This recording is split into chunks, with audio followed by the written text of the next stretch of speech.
and we'll go out and meet one extraordinary dads. Hello, welcome to another episode of the Extraordinary Dads podcast. I'm Matthew Marichiba. And I'm Donald Murphy. That's right. We are ordinary dads who have an avid interest in connecting and sharing experiences with other dads about the extraordinary act of parenting. This podcast explores the brightest highs and the darkest lows in the lives of everyday dads, revealing unsung stories of caring, resolve, love, disappointment, growth, and everything in between. That's right, Donald. We're here to learn and celebrate practical habits that regular dads have discovered to feel more successful as a parent, while also acknowledging the challenge and shortcomings that happen along the way. Our guest today is Tom O'Brien, who is an investment advisor and the father of twins. We thought it would be great to have him on and to talk about his dadding as well as his perspective on money as it pertains to parenting. Yeah, this is the episode where I discover that the microphone on my earbuds is awful. I apologize in advance for the terrible audio quality when I'm speaking. Yeah, so let's get into it. Extraordinary dads! Tom, by way of introduction, do you want to talk about your personal and family circumstances? Sure. So I'm local Bay Area. Grew up in Half Moon Bay for the most part, and then my wife and I have been married 15 years or so, and nearly exactly 13 years ago, we welcomed twins into our family. So we have a boy and a girl that are just turned 13 on the 4th, and we were not expecting two at a time. So that was a big surprise 7 months before that moment, probably.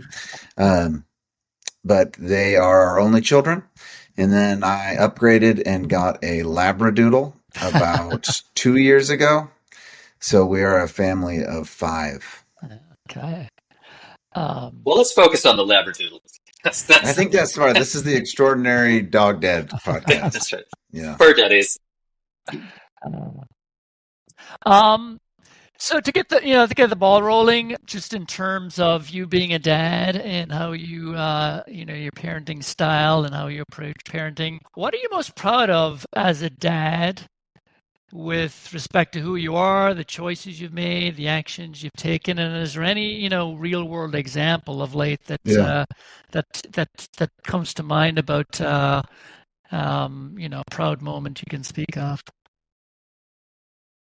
I will say that these questions prompted a lot of soul searching in general, right? The fact that I was asked to even have this conversation made me question am I an extraordinary dad? Or am I just a dad or whatever that may be? And then answering these questions made me really think more about that role. And then thinking about, I think I had the hardest time with the questions that are coming about my father's role and understanding that. And then I was thinking, how do I answer these questions without taking into account my spouse, right? As I look at dadding as almost a joint effort and just as momming is a joint effort. So the questions really were interesting, and I took a decent amount of time giving it some thought. So I would say this first one was a good icebreaker.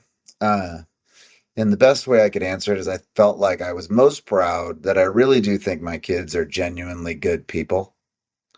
And they're only 13, so they have a lot of growing to do. So who knows how they'll turn out. But so far, they are good people. And I'd like to think some of that is a reflection of what I do with them and what I can't separate my spouse from it, but what my wife does with them. So I think that's what I'm most proud about. Specific examples were a little bit difficult, but only because the parenting, as you two know, is just sort of a constant. It's not like it's moments. It's a constant. So I think the easiest examples, though, to come up with one have to do with what I get to witness through their extracurriculars. So my kids happen to be really active in sports and music.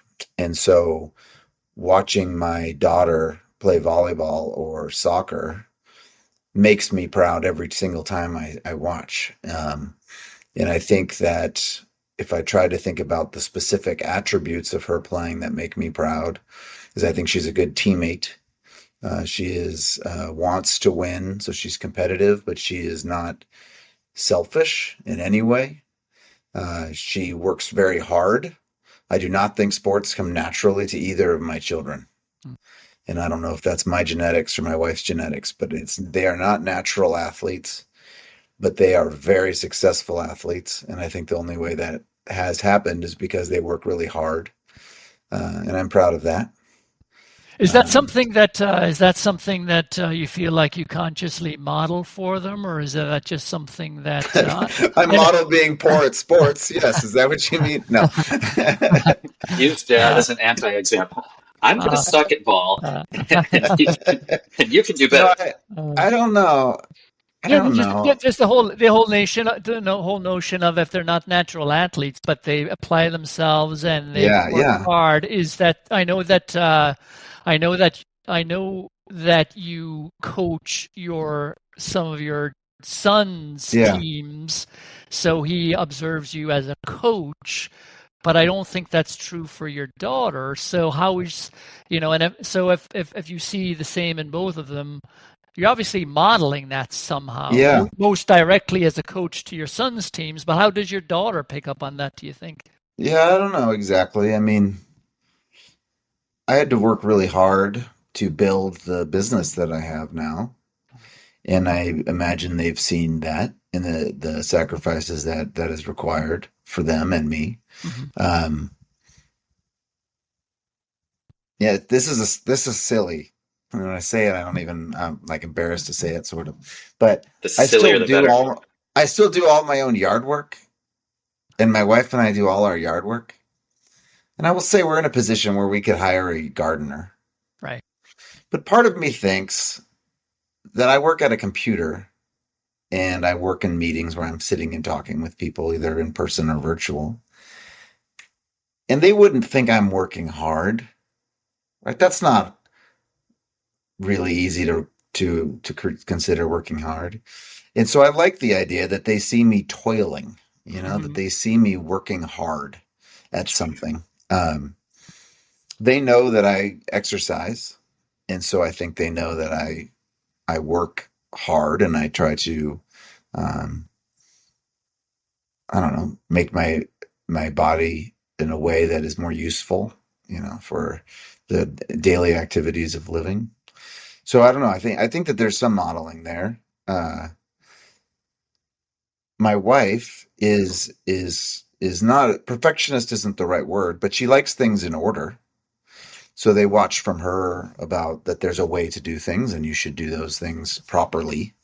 The quote they're getting an amalgam of watching the modeling from both of you. Yeah. I want to not let you off the hook in terms of a proud specific moment.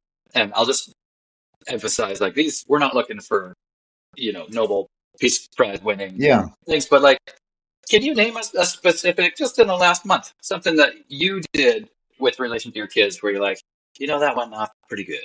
Good job, Tom.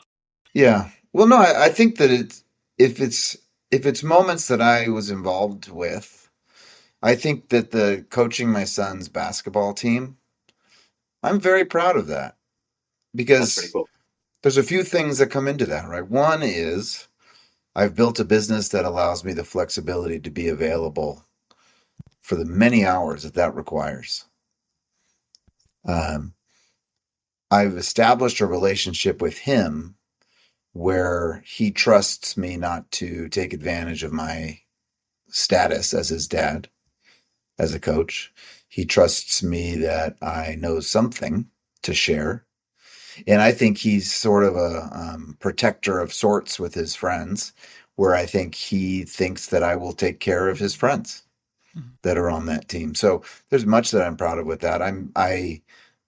I know that he will remember those experiences, and I'm not confident he's going to remember Christmases with the gifts that he got and birthdays even but I'm confident he's going to remember that his dad coached his middle school basketball teams, and I know that middle school basketball is not,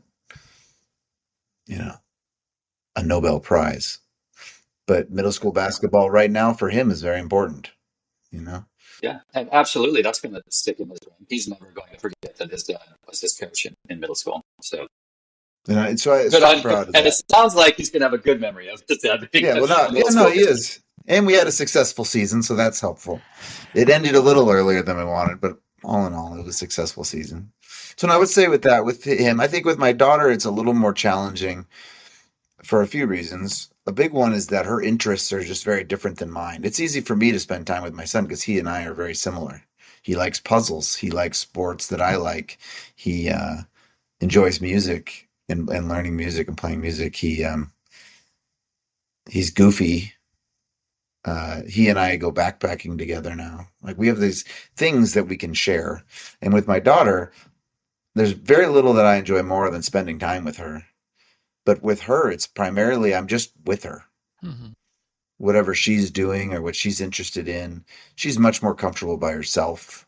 And so the interactions can be a lot more passive. Um, so it's a little more difficult. But the way, so in a recent month example or something for her, um, well, I don't know. She fell behind with math over COVID when she was doing study from home for a little while and has had trouble catching up. And so we had put her in some extra math tutoring that she does not appreciate, but she does it and knows that we're not going to let her not do it. And she recently did a standardized test, and according to that, she is right where she's supposed to be again. So I'm proud that she had to work really hard to get there, and math doesn't come easy for her so far. Um, and again, she had to put in the time. She's not natural at it. Mm-hmm. Well, why don't we take the flip side? And again, these can be recent memories or just in the broader picture of dadding. What's your least proud moment or your least proud Yeah. moments? Well, this is obviously one of the questions that you guys posed that I wanted to spend the least amount of time on. Um, Again, it doesn't have to be Nobel Prize winning. Like no, no, in no, I don't mean that. I mean it's just hard to come to terms with some of that, right? But um, I would say that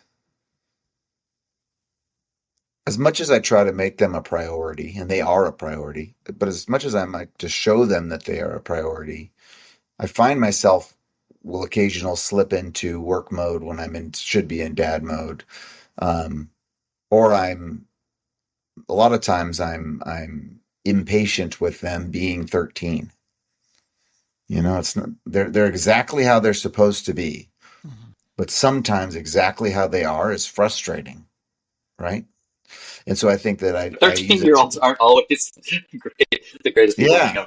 And so I think when I least proud moments of dad can typically be boiled back into not having the patience with them that I would like, or giving them the attention that they deserve at a moment because I'm either distracted or I'm tired or sick or just at a lower patience point or something. I would say Yeah. those are the biggest times that I'm least proud. And it's almost like an out of body experience, right? Where they'll ask me something, I'll say something, and then I'll watch myself say that thing and be like, why would you have said it like that? Mm.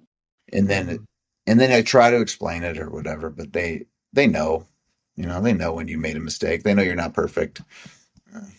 So I'd say those are my least proud Yeah. moments. Well, it's good that you have the awareness to catch yourself. I Uh, try.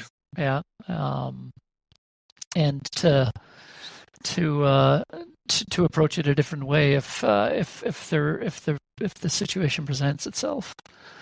I will say that I feel like I spend a lot of my time as a dad backtracking to the place where I it's the constant like do over. Okay, I could have said something differently to Dylan. Okay, let me redo that. So I think that's an experience we all have. Yeah, Yeah. the constant. What am I doing here? I bought a model to put together with Nico, and he was super into it. So and it's like this really intricate thing. So we spent days, like an hour at a time, putting this thing together. And it was rated for over his age range, and it was actually really interesting to see him come to grips with that. He's like, oh, there's a reason this is a 13 plus puzzle. He's 8 and my Okay. elder daughter's 12. But it's actually really interesting to watch him like be like, oh, this is above my level. I still want to do it. I have to do it with dad. Yeah. Hey, that was fascinating. But like in the process, there was a lot of him like chattering and talking about, the world while I'm like, 3 levels deep in a set of instructions. And a couple times I was just like, will you be quiet? I can't pay attention to you and these instructions at the same time. And, it didn't take too much longer after that where I'm like, what the hell am I doing? Like, I bought this Yeah. thing to enjoy time together with my child. And here I am like harshing on him for, Yeah. for being a child. Anyway, yes, you're I not can alone. definitely relate to that. Yeah. Yeah. So in terms of trying to be a better dad, in terms of, I don't know if you might term it self-care, are there any habits, actionable habits that you invest time in so that you are, kind of free and clear Yeah. to be focused on them when you need to be focused Yeah. on them? What practices or practice do you are you aware of or consciously put into practice? Well, I think the biggest one is somewhat unique in our culture, I'll just say, is that I made the decision very early on with the kids that I was only going to work 4 days a week. And a big part of that was just navigating childcare when they were born. Of how are we going to have these two babies at the same time deal with the life we have? And so, at a time when my business was not thriving, right, it was growing, but it certainly wasn't thriving. I made the hard decision of saying I'm going to work 20% less, so that I could be more present with them. That's amazing. And that was from when they were born until today. I still do that. And the first 5 years, approximately, was just dealing with babies. Right? We were in San Francisco at the time, and so I went to the zoo all the time and the Academy of Sciences, and I was a pro on that double stroller on all those steep streets. I was all over the place. And then they went to school. And for those listeners that are unaware, school is still a half a day once a week. So you still have the Why, child. God, why? It doesn't make any sense. It certainly wasn't like that when I was a kid. And so then you still have this child care puzzle. And so my wife and I decided that I would just keep that going. And so then I have from 8 a.m. till 11 a.m. That was my time. But that allowed me to do a lot of the chores around the house or things that I needed to accomplish. Stupid stuff, right? Returning Amazon packages because I do my yard work sometimes, things like that. And then they go to middle school, and instead of it ending at 12, it ends at 2, but it's still an hour earlier than the rest of the week. Riddle me that. And so now I have from 8 to maybe 1:30 or 2 to be able to accomplish. And I think what it does is it means that I don't have to be doing laundry and cleaning or whatever those other tasks are once the kids are home. It's not like I'm doing that after work. I'm able to knock a lot of that out. And so I think that to me, an actionable habit was making that choice. And so in the work that I do, the people that I talk to are like, oh, I wish I could do that. And my somewhat knee jerk reaction is always to say, well, what did your boss say when you asked to work point 0.8 time? Mhm. Because everyone was like, I didn't ask that. I'm like, well, all right, well, I don't know what to tell you. Like I happen to be self-employed, so I asked myself and I said point 0.8 time. But I still took the pay cut, just like you would if you were to go from full time to point 0.8, because I was able to generate less revenue and less time and grow the business slow. So I think more people have that option. I tell you, as an employer, if somebody wanted to work point 0.8 time, I would seriously consider it because I feel like there's at least point 0.2 of fluff in most people's week. I'd be able to pay them for the full job, but Point get point that, four five in my case. whatever it may be. Uh, anyway, that was to me an actionable habit. I have a feeling I know the answer to this, but I'm curious. Looking back, do you regret that at all? Like, so your business grew slower than it could have, maybe, and your Yeah, your financial wealth grew slower than. yeah. It could have like, but yeah. Any regrets? I don't think so. I think that it is a impactful difference because of my line of work effectively compounding on itself and growing through the success of the people that I help. If I had a larger book of clients 3 years ago before the market had a big run up, I'd have a larger business today. Uh, but because I had a slower and steadier growth path, that will continue to be a compounded expense in some ways to my. But no, I don't regret it at all. I think that my kids uh, know that I'm involved. There's no way my kids would ever be able to say that I was like an absent father or that I was uninvolved or even I would like to think they're not going to ever say that I'm uninterested. Like they know that I'm in it. And I don't think I would be able to do that if I had continued the pace. Because when I first got started, the first 3 years or so of doing this, I was working 70 hours a week, 60, 70 hours a week. It was not like I was working 40 hours and I went to 32, you know?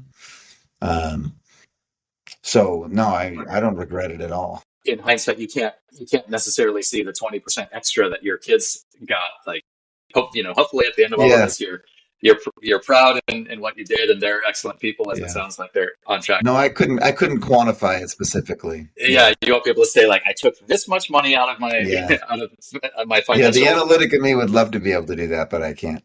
In terms of smaller things, I was trying to think about that question, and so one of them is that they're at the point now as new teenagers where if I say, "How was your day?"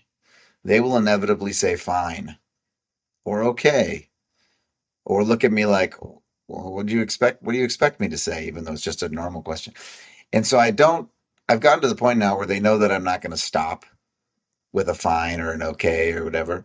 So I always follow it with, "Tell me one thing that happened today," to force them into something. And I don't care if it's education related or socially, some social interaction or something. But then they always stop and they think about it and they go, "Well, we sat with this new kid at school today." And then I can say, "Oh, well, tell me about the new kid at school." And then it forces us to share more about the day. And my goal in that is just I'm genuinely curious, but my goal is that they know that I really do want to know about their life and what they're experiencing and what's going on um, and that's my goal with it. I don't know if that'll accomplish, but I definitely ask that every time. Uh, And then you follow up with the question of, okay, go back to that new kid and ask him if his parents need financial yeah, advice. I'm always prospecting the new kids at school. The same with school, yeah. You're I like, just ooh, haven't I just ooh, new haven't thrown kid. my business cards out, Donald. Yeah, I don't slow it down. you're like, Um, ooh, new kid, new kid. Notice your parents pulled up in an Escalade. yeah, specifically, what kind of car does your parents drive? No. Uh, specifically, another one that came up was I do think that I am a better dad when I am exercising regularly. And I go through waves. Donald's worked with me long enough to see me in my best and worst, I'm sure. And right now I'm in a better spot than I have been. Um, but I find that when I'm exercising, I'm more present with them because I'm less. I have more energy and more stable energy.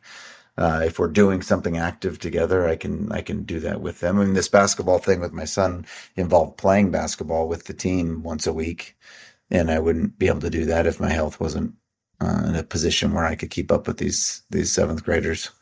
Um, Nice.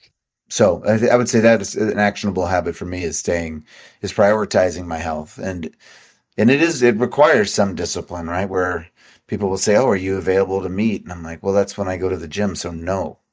As Right, opposed to, "Well, sure I can meet. I'm sure I can go to the gym later or something," because we all know that it won't happen, right, right? right. So I'd say that's the So other actionable habit. I also think I want I want to believe that my kids see me doing healthy habits. Like I choose to ride my bike whenever I can, and like they don't want to do that because it means extra work. I'm not getting them done around, but I think the long arc on that is them recognizing like, oh, I can get around my bike. My dad did it for my whole childhood. I was just having a conversation with someone recently about how I felt like I didn't understand how my kids aren't craving more independence. And for me, as a 13-year-old, independence was having a bike, Mm-hmm. right? And my kids couldn't care less about Mm-hmm.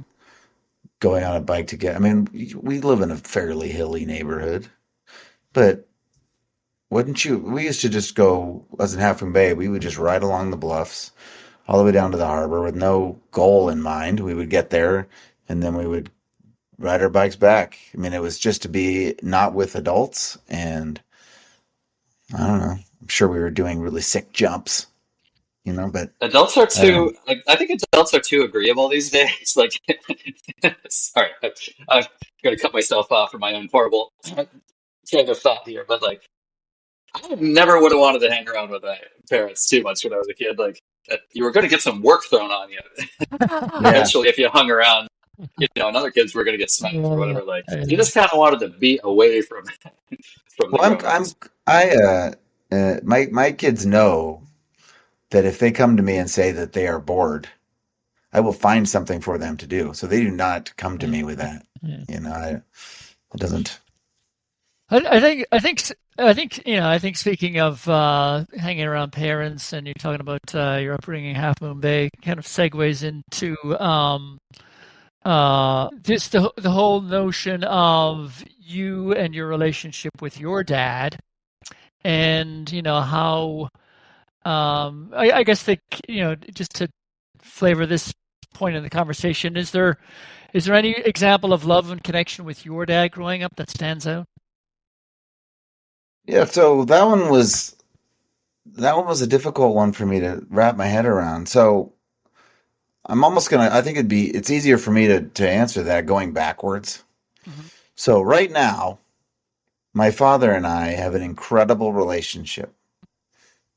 I can tell him pretty much anything. There's nothing that I wouldn't talk to him about.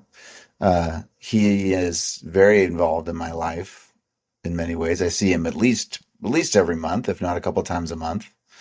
Um, we are affectionate, right? I'll hug him and he'll give me a kiss, and we are affectionate like that. And that, so we have a great relationship. And I wouldn't say that we ever didn't have a great relationship. But when I think about the interaction that I had with him, I don't have a ton of memories of him being all that present. And maybe that's my memory. And maybe it was just the time. I guess when I was very young, kindergarten onward to maybe fifth grade, sixth grade, he had a very demanding career. But again, it wasn't like, I don't know. So we had a very demanding career. We didn't really have any extra money for vacation. So we didn't go on vacations. A vacation was a road trip to go see family in California because we were living in Washington at the time. What did he And do for so, work? so he was a regional manager for an insurance company. And every 2 years, 3 years, he would get promoted and then we'd have to move. So I actually was born in New Mexico and then lived in Illinois and then lived in Washington. My siblings, who are a little bit older than me, were born in Colorado before the New Mexico move. And so then in Washington was when he quit his job and found a new job owning a small insurance business in Half Moon Bay while his whole family was up in Washington. And so there was a period of time where he was basically gone Monday through Friday, um, and then Am I he'd come correct in back on the assuming that weekends. so in this time your mom was the primary sort of Yeah. taking care So of the my home? mom was stay-at-home mom. The last job she had was before I was born, and she loved the role. It wasn't like she felt trapped in that in any way. She loved the role. So I think a lot of my memories are more around interacting with her. But yeah, again, it was just interesting about that question because it made me think like, what do I remember about that? I was in this group that's kind of like Boy Scouts, but it was called Indian Guides, which I don't know if that's PC anymore or if that even exists anymore, but it was up in Washington. That's what it was called. And my dad, I remember we would go on some trips, like camping trips and stuff with that. And I remember those with him. Um, and so then once he he moved to California, and then eventually we all came up, which not much longer, maybe half a year later or something. But once we came up, he had become an owner, and so then he had more flexibility with his time. And so then for me, middle school sports and high school sports, he was pretty much always there at all the games and everything. So he was very present. But it's I don't know. I guess I was looking back and reflecting on that question, trying to remember the feelings that I got from him. And I don't have a lot. And then I think about even holidays and things. It just doesn't seem like there's a lot of vivid memories. I don't know. And again, it could just be that I don't have the best memory, but it's all positive. It's all Yeah, yeah. positive. And now we've got a great, like I said, we've got a great relationship still, but now it's more present. Um, I respect him. He's definitely got some of the, let's just say like old white guy generational comments, beliefs, and behaviors that are not appropriate most of the time. So he does it. He doesn't know. It's like he doesn't know better, right? Like he just doesn't know better. So he comes from a place of goodness, and he's a good person. I would be happy to turn out like him, if you will. And is he would he, by his own admission, say that? And again, it sounds like it was not like he was not a loving father or a present father. It's just his career dictated that there was he wasn't all around because he was building his book of business, and kind of there are parallel lives between his career and your career in that you're both Yeah, self-employed, although yeah, it seems that and it's no judgment on your dad, but you've made a conscious decision to be, even though you are self-employed, building your book of business, you're going to be present to your kids, and that's important yeah. to you. But I but don't think I don't think my mom would have even supported him being like 4 days a week. She'd be like, "No, go to work," So no, I don't think that. Yeah, and one thing that's interesting, and this is a little bit beyond the scope, but you said I'm allowed to meander, is that my brother is 7 years older than me, Mhm. and that's relevant here because my brother never lived in the house while my father was self-employed. My brother never lived in the house when there was anything that could have been considered extra money, you know. And Yeah, it's we not have like we did a different lavish experience of the vacation. family. So his childhood is very different than my childhood when we look back at it, um, Do you have and I different think that's views of interesting. your dad? Has that ever come up of like, dad was Yeah, never well, yeah, there, we and you're talk like, about it all no, the dad was time. fine. Yeah, we talk about it all the time. We say like my brother needs all this therapy and I don't. But no, it's no, I think he does. I think if he were sitting here and you said, "Oh, is he a present dad?" He'd maybe say no because of how much he had to work. And for me, sixth grade on, he was very present. You know, Yeah. um, I'll say there's more travel too, where we would go to actually to visit somewhere, but we still didn't travel much. That wasn't really a big priority. All three of us kids. So I have a sister in the middle of those. All three of us kids went to Europe before my parents ever went to Europe, and had passports before my parents ever had passports, and and things like that. So that was not a priority, but it was not even an option when my brother was there, and then it became an option later. And so it's just kind of interesting that we've got totally different childhoods with the same set of parents. I'm uh I'm just thinking about your dad now as from the dad perspective. I mean, it sounds to me like he was just in the grind. Like, you know, so like we all kind of know the work grind and just keeping the train on the rails and the food on the Totally. table and Well, um, look at this too. He had, and I don't feel comfortable sharing his story, but he had a moment in time in his career where he had a 17-year-old, most likely 17 or 18, a 17-year-old, a 14-year-old, and a 10-year-old, and he just quit his job. Right. So there was a moment at work that was bad enough or motivating enough or whatever to just quit his job. Took a ton of guts, you Right. know. Yeah. So he took a big leap, and then it ended up working out better than he ever possibly could have imagined. I mean, Do you have feelings from that moment in time in your childhood? Like, do you remember that happening? Yeah, so I do remember that happening. And that's another one that's interesting. Yeah, I guess I can. I'm just I'm trying to respect his privacy too. But Yeah. that's interesting because I was 10, and my brother was 17 or 18. So what they shared with my brother was more detailed and graphic, if you will, than what they shared with me as a 10-year-old. Mhm. So if you were to ask me, I would say I remember that he would get up and he would he'd go to the office and start looking for a job. That was right when the internet was out, but I don't think he was using the internet for it. My brother actually had one of those Apple II GS computers and then ended up as a computer programmer. But um, would go look for work and then eventually found a job, and then he was gone when so that's the way I would describe it. And my brother has expressed how, well, sure, but it took, I don't know, 9 months or something crazy long. Uh, he remembers how my dad kind of like stopped shaving and just got progressively more down about the search, right? Because we all know how stressful that can be. Mhm. And so like did not go as planned. I think my father thought, I'm out of here. This place sucks, and I'm going to find something new tomorrow. You guys, and it didn't go that way. It took a lot more time and uh, energy to do it. And the best option was 2 states away and to leave my family. I mean, that's sort of desperate times, right? That's got to be. So, uh, Yeah.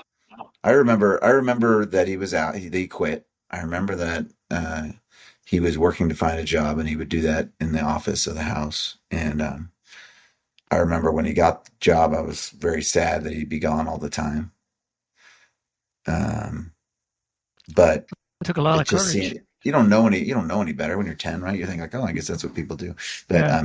in now looking back, I mean, that was pretty bold that he did that. Uh, Um, Yeah, I imagine there's something about that decision that lodged in your psyche somewhere. Like, hey, don't take endless grief and abuse at a job, Yeah. and Well, I you have certainly have zero. I agency to have walk zero away. patience for that. I am part of the reason I am self-employed is because I am unemployable, and I think Donald and I have talked about this. Because I do not have patience for that. Uh, I'm fortunate that I make a good living, and when I hear people that, and no one is on this call that I hear it from, so don't try to reflect that. But when I hear people that complain about not making more money or that they feel stuck or whatever, I frequently think, well, they didn't take any risk. There was never a risk that they took to get to where they're at, right? They went to college, they got that job, and then they got promotions over time. And well, there was no real risk there, And mhm. I mean, I had a very good paying job as a 25-year-old, and then basically said, I don't want that. I don't like where that path is headed. Yeah. And I joined an industry that has a 10% success rate. Uh, and like I said, worked 60 to 70-hour weeks for years to try to build up a foundation enough where I could justify staying, basically. So, yeah, I think maybe him taking that risk was an impression on me. Mhm. Um, I think more than that, he said at one point, effectively, all right, kids, we are your safety net. So this is the time to take some risk, right? Because we are a safety net for you. It's not like if my brother had decided to start a software company or a video game company or a movie company and it failed, that he'd be living on the street. He would have just Yeah. had to move back in with mom and dad or something until. So the safety net was. And I remember him saying like, "This is the time to take a risk." And I took the risk a little later than he would have wanted, right? Because that I would already at that point was living with my now wife, um, and so I remember always feeling supported, and um, What a great I gift think that my is. parents my parents lived through me. I'm sorry, but I said my parents have lived through me. Like I said, like we traveled before they did. We did these things. So I remember I studied abroad in Spain. And before I left, my dad said, I don't want you to say no to opportunities because of money. We will figure it out. Because I was at a time where we didn't have a ton of money. but we had enough. But we didn't have a ton of money, and so I figured out how to travel through Europe very cheaply, very cheaply. So I was able to say yes to these fun opportunities. But it was because before I left, he was like, "You should be saying yes to the That's an things that amazing you." gift. Yeah, great gift. And a great segue into the I think the penultimate series of questions on our list. But yeah, like so, your dad had some policy. Your parents together. Let's keep them as a team. But they had policies. It sounds around finances and supporting you that way. But can you name any specific values or other policies that they had that are instilled in you as like, oh yeah, that's a good policy. I'm doing that right now. Yeah. So I didn't. Money was the, sort of a taboo subject growing up. Right, I wouldn't have known how much my parents made or my dad made or anything like that. I had no idea if we had money. The city that we lived in Washington turned out to be a very affluent area that, and I didn't know that when I was kindergarten through fifth grade. But like one of my friends, we took his seaplane up to their house in Canada. So Like you do. yeah, like you do. So my brother's experience being older is that there was rampant cocaine and drug use in the high school because the kids had enough money to buy whatever they wanted. But there was not a lot of money talk. I will say that money was not something that you wasted. Right? You wouldn't blow money. My dad wasn't a gambler. Like that was something. And money has value, shouldn't be wasted. Um, I definitely have gotten a work ethic from my parents, I'm sure. And the way that I try to explain it is that you have to work hard for a chance of success, but you don't work hard and have success. You work hard for a chance at success. And I think That's understanding great that framing. difference is important. Um, my sister is actually an ultra marathoner. So out of all of us, she's the one that knows how to work the hardest, just to be clear. Um, she has no, Any she has no, she has no quit. any like Um, specific rules that were around the house growing up that are actually around your house too? for money specific or, Not money specific. Anything. um, well, you were not allowed to yell. Like that wasn't a thing. I married into a yelling family. Like my wife's family is Italian. We're just like speaking loudly is how you communicate. But in my house, if you were to raise your voice, that would stop the conversation. That would have been the end. Like, all right, I guess we'll talk about it later, or whatever. So that wasn't a choice. And I've tried to implement that in our house. I would say we've been less effective than I was growing up, in part because of my spouse's culture. Mhm. Yeah. Um, I mean, sometimes it but can be I think, stuffing down conversations that actually need to happen too. There's a shadow side yeah, to certainly. no, no shouting is one Um, thing, and no anger is one of another the one. ones that I thought of when you sent that question over was about how you are a reflection of your friends. So don't tell me like, oh, I'm a good student. I don't care that Johnny's not a good student, but he's my good friend. Mhm. Like, all right, but you're a reflection of your friend. So is Johnny a good person? Does Johnny treat people with respect? Is that you're not allowed to just associate with assholes and then not somehow magically become one. Like you are a reflection of those people in your group. Um, and And that's your certainly parents something were they actively steering you that way? Like, hey, Johnny's kind of an asshole, and maybe you don't want to. they were just absolutely ninjas about it. So they would say things like, "Oh, what do you think of this?" And they'd find out about the person. And if it was positive, they would schedule interactions or stuff. And then if it was negative, they're like, "Oh, well, yeah, we should try to hang out." And then just gone. That would never happen. So they certainly were. They were definitely, but it was more just sort of like gentle nudging. You know, Mhm. for us, it's just more reinforcing. Like my son's friends will all hang out at the mall, which I think is hilarious because they don't like shopping. They have no money and they don't even know what to do with a girl if it walked over, right? And so frequently, one of the groups of boys from his school will get kicked out of stores or the mall. I'm like, are you in that group? He goes, oh no, I would never. And I'm like, you are right there. You're like ancillarily touching these people that are behaving. We're trying to do that. And then just one that I wrote down here that I think is worth mentioning is that with my daughter specifically, and that's not totally fair that it's just her, but that she's in charge of her body. Like nobody gets to touch you, hug you, lean into you if you don't want it. Like you are in charge of your body. And that's something we enforce pretty strictly at the house. It's like if a family member comes over, we don't say, "Oh, go give him a hug." It's Right. like Right. you're gonna Yeah. hug, you're gonna hug, not hug. But I'd say those are some That's great. values, policies to me that jumped out at me. Did you witness that in your own house growing up?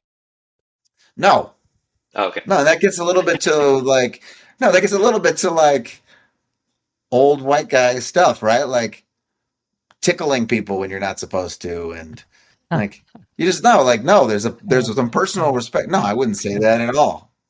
My brother, Okay. no, no, no, Learn no. by anti-example. My brother was 7 years older than me, right? So if I messed him at all, he throttled me. So no, that was not a message I picked up at growing up. Interesting. So in the few minutes that we've got Yes. left, and I feel like with you, Tom, you've given us so much, and I also feel like we've just scratched the surface, and we could talk for even more time, but we don't have that time. But one of the things I think Matthew and I are very curious about is as a financial advisor, and as all of us have young children. What are you teaching your kids, and what could the rest of us in the world be teaching Yeah. our kids about having a good relationship with money and spending and savings, and what advice could you give? Yeah. So I like the way you asked that, saying relationship with money as opposed to money habits, because I think that the habit concept is you try to be as frugal as you can, sock away as much as you can, and then you let the power of compound interest do its thing. And there's truth to that, and that is a path. But I'm more of the belief that money has a value, and you should put your money towards your values and your priorities. And I don't want them to think that spending money is bad. Hmm. I just want them to be choosing how that goes in a way that is valuable. I think that if my kids were sitting here, I think they would say, Dad always is a sucker when it's a small business and he wants to buy something from small local businesses. Right. Because I swear I'll go in and they'll be like, "Why did you get that?" I'm like, "Well, because they're just getting started. Like it's just a small business." What is it? So I would say they would say that. I've never said no to a fundraiser request from all the Hmm. kids' friends and all those things. I mean, I just donated like 7 boxes of Girl Scout cookies because I certainly don't need to be eating them, but I'm still going to be buying them, and so I just donate them to wherever those go. I honestly don't even know. Um, uh, when we do go on our trips as a family, we do the things. If there's a fun boat tour, we're going to do the boat tour. If Hmm. there's a fun opportunity, we're going to do those things. And so I think they know that those are not inexpensive trips. And I'm trying to show them that there's value in spending time with family Hmm. and what's it all for if we're not going to invest it back in that time with each other. And I think they would say that. Um, my son and daughter are very different. My son doesn't really spend any of the money he gets, kind of saves it up, and then he'll buy something big. And then my daughter, as soon as she gets it, it's gone. It's on It's things the that she exact likes. opposite for the genders, so it's not a gender role thing. Yeah, no, that's just how my kids are. And, And and then, and and then in terms of them acquiring money, do you and your wife, do they get an allowance? yeah, Do they good question. do they No, actually they have do to not do get an allowance. They do not. You know why? Because they don't do enough to get an allowance, and they don't do it consistently enough. And I don't want another job is to manage it.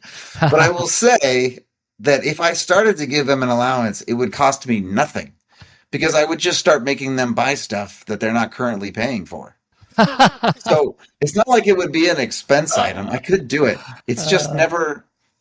My son will say, "Oh, I think I want an allowance," and I go, "What do you want to buy?" And he goes, "Well, like if I go with my friends and go to Starbucks." I'm like, "Well, who pays for that now?" And they're like, "You do." I'm like, "Well, then what do you need to buy?" And he goes, "Well, I still think it'd be nice to have my money." I'm like, "All right.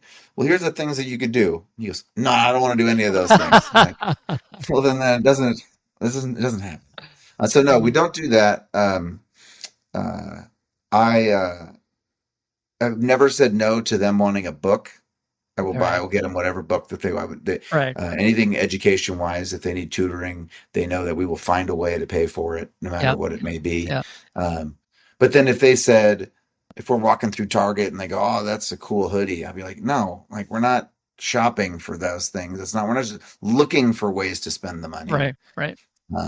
And so I think that they know that in general. Yeah. I really like the way you've answered that about the whole experience and working towards an experience and investing in experience, and if there's money to be spent on that experience and the money is there, that why not have that experience? Well, I think that I've found, and I look at my client book all the time, and I think about what are the common traits that I can identify amongst this. One of the big ones is I don't really work with anybody that thinks money is sort of a scoreboard type experience, that they're just trying to rack up the score. Mm-hmm. And I'm not saying that those people are bad. I'm just saying that that's not me, and those aren't the people that I tend to help. So money is a resource for doing things. Right. So, or providing stability, or for doing whatever it may be. When I die, I'm not going to want to have all this money sitting there. Like that is not motivating to me. I know some people it is. For me, when I'm dead, right before I'm dead, I want to be thinking about that great experience that we had as a family, or Yeah. that charity that I donated a bunch of money to, and what they were able to accomplish, or Right. that I was able to help my grandkids, or that whatever it may be. Those to me are valuable. But this scoreboard mentality to me is just fraught with peril, because you're constantly going to be comparing your score. Right. Right. And here in the Bay Area, at least, you will lose. Right? You are never going to be a big fish in the Bay Area. Yeah, that's for sure. So, Matthew, I don't know if you've got anything else on your mind that you wanted to ask Tom, and certainly Tom, if there's anything that we did not cover that you really felt you wanted to say about parenting, or some wisdom you wanted to share that we didn't cover, happy to have that be the conclusion. I would just say that I'm not sure that I'm right, but I think a lot of being a good dad is being there for them. Mm-hmm. Yeah. And it sounds simple, but it's just being. That could mean sitting next to them. That could mean listening to them.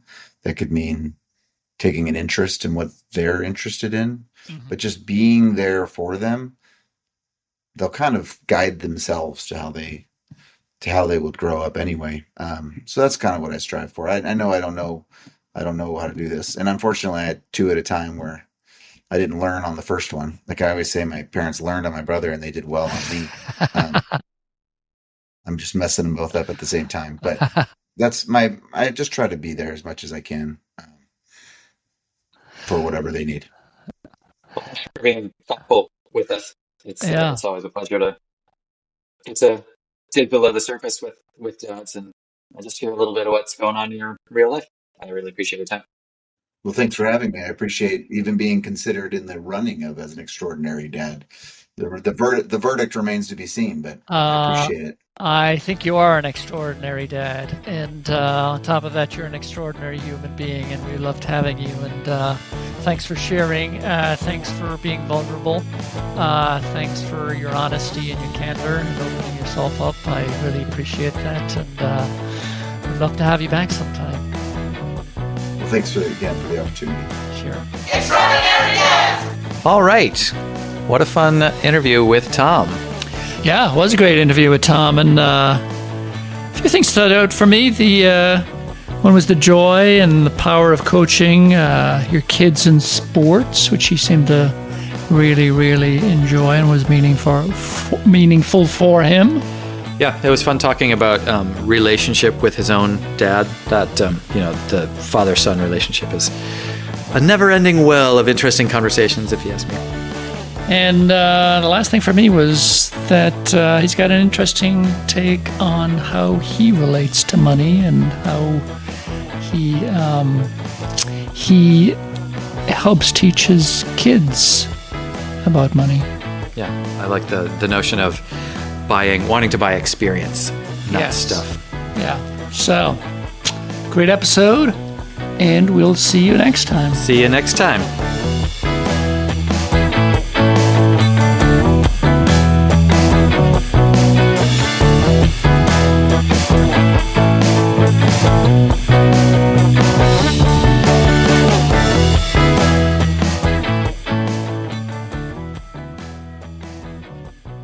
da